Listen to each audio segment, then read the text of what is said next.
Nessa aula, vamos usar a notação O para fazer análise de complexidade de dois algoritmos bastante simples de ordenação. O algoritmo de ordenação por inserção funciona de forma bastante similar ao método usado pela maioria das pessoas para ordenar cartas de baralho na mão. Fazemos uma varredura da esquerda para a direita até encontrarmos uma carta que é menor que a carta imediatamente à sua esquerda. Nesse exemplo, o 1. Pegamos essa carta e procuramos a sua posição, deslocando as outras cartas para a direita. Então, colocamos o 1 na sua posição. A próxima carta, que é imediatamente menor que a carta à sua esquerda, é o 2. Repetimos o mesmo processo. Vamos relembrar o funcionamento do algoritmo que nessa implementação irá ordenar o vetor V que tem n elementos. Inicializamos a variável i com a segunda posição do vetor, o valor 1. A variável auxiliar x recebe o elemento que está nessa posição. J é inicializado com o valor de i-1, nesse caso, 0, apontando para a primeira posição do vetor. O objetivo é verificar se o elemento que está na posição imediatamente anterior à posição i é menor do que o elemento que está na posição i. Uma vez que j é igual a 0 e 40 é maior que 30, as instruções dentro do while serão executadas. O objetivo desse loop é deslocar o 40 para a posição que o 30 se encontra. O j, então, é decrementado apontando para a posição -1, o que acarretará no encerramento do loop. O valor que está em x, então, pode ser colocado em sua nova posição, j mais 1, menos 1 mais 1, na posição 0. Terminando essa iteração do for, a variável i é incrementada para 2. X recebe o elemento da posição 2, que é 10, e j é inicializado com 1. Como o valor 10 é menor que o valor que está na posição imediatamente anterior, 40, o loop while será executado para deslocar os elementos até encontrar a posição para o 10. O 40 é copiado para a posição 2. J é decrementado. Como J é maior que 0 e 30 maior que 10, haverá uma nova iteração do while, que irá deslocar o 30 para a posição 1. A posição 1 recebe o 30, J é decrementado para -1, sendo J menos 1, o loop é encerrado. O valor 10 é então copiado para a posição 0, encerrando essa iteração do for. Agora i é incrementado para 3, x recebe 50 e j é inicializado com 2. Uma vez que 50 é maior que o valor armazenado na posição imediatamente anterior à sua, o 40, o loop while não é executado, e o 50 é deixado em sua posição. Como o comportamento do algoritmo já foi revisto, vou falar de forma resumida dessa última iteração, que irá encontrar a posição para o último elemento do vetor, o 20. Os elementos 50, 40 e 30 são deslocados e o 20 será colocado na posição 1, ficando assim o vetor ordenado. Vamos agora para a análise de melhor caso de execução dessa implementação. A declaração de variáveis tem complexidade constante. O for irá executar, independentemente de como estão organizados os elementos do vetor, n-1 vezes. Note que o teste i menor que n será executado n vezes, mas essa uma vez a mais não influi na complexidade. A inicialização de variáveis tem complexidade constante. O melhor caso ocorre quando o teste v índice j maior que x é falso, em todas as iterações.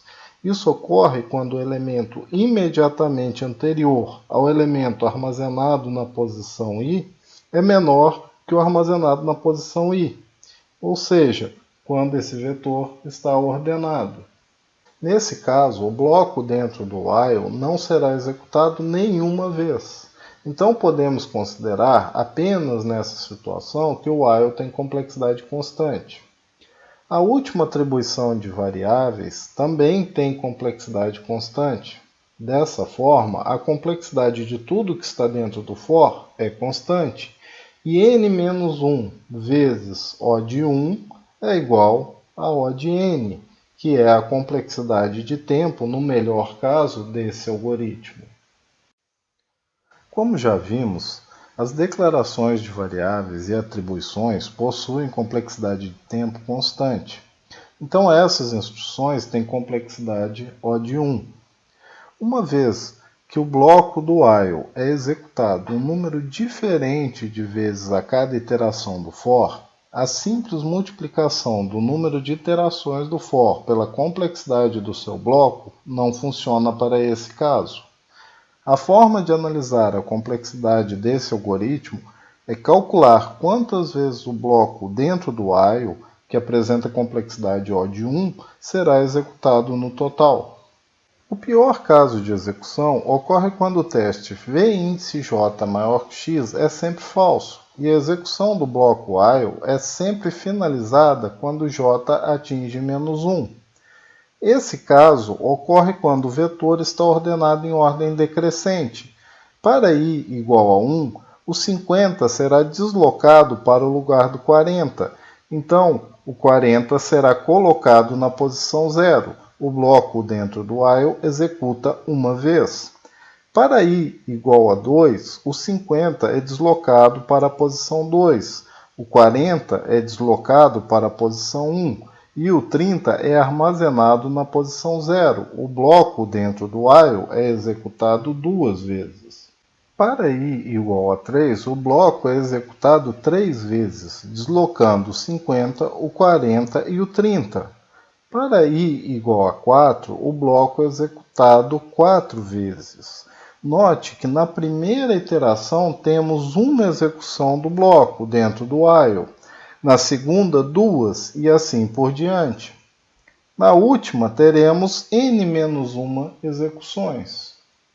Então temos 1 mais 2 mais 3 até n-1 execuções de um código que tem complexidade constante. Portanto, basta resolver essa progressão aritmética para obtermos a complexidade de tempo no pior caso desse algoritmo. Na aula anterior, vimos que o somatório de i com i variando de 1 até n é n vezes n mais 1 sobre 2. Este somatório inicia em 1 e vai até n menos 1. Então temos n vezes n menos 1 sobre 2, o que é igual a n ao quadrado menos n sobre 2. E a função que domina assintoticamente essa função é n ao quadrado. Então a complexidade de tempo no pior caso de execução desse algoritmo é O de n ao quadrado. Agora vamos analisar a complexidade de tempo do algoritmo de ordenação pelo método bolha, que pela sua simplicidade geralmente é o primeiro método de ordenação ensinado nos cursos de algoritmos. Novamente, o parâmetro v é o vetor a ser ordenado e o n o número de elementos do vetor. O primeiro laço do algoritmo inicializa a variável i com a última posição do vetor. Esse laço será executado até a segunda posição do vetor, ou seja, n-1 vezes. O segundo laço inicializa a variável j com 0, a primeira posição do vetor. Esse laço é executado enquanto j menor que i. A ideia do algoritmo é comparar o elemento que está na posição j com o elemento seguinte, efetuando a troca dos dois caso o elemento na posição j seja maior. J é então incrementado e o mesmo procedimento é executado com o próximo elemento. Quando o elemento na posição j é menor que o elemento na posição seguinte, a troca não é efetuada. Após a última execução do laço controlado pela variável j, o algoritmo terá deslocado o maior elemento para a última posição do vetor. I é então decrementado e o laço do j é novamente executado. Mas, nessa passagem, como o valor de i foi decrementado, o último elemento do vetor não será verificado, pois o maior elemento já se encontra armazenado lá. A cada novo valor de i, uma iteração a menos do laço j é executada. O algoritmo é encerrado com o vetor já ordenado quando i atinge zero. Novamente, temos um algoritmo que o segundo laço não executa um número fixo de vezes.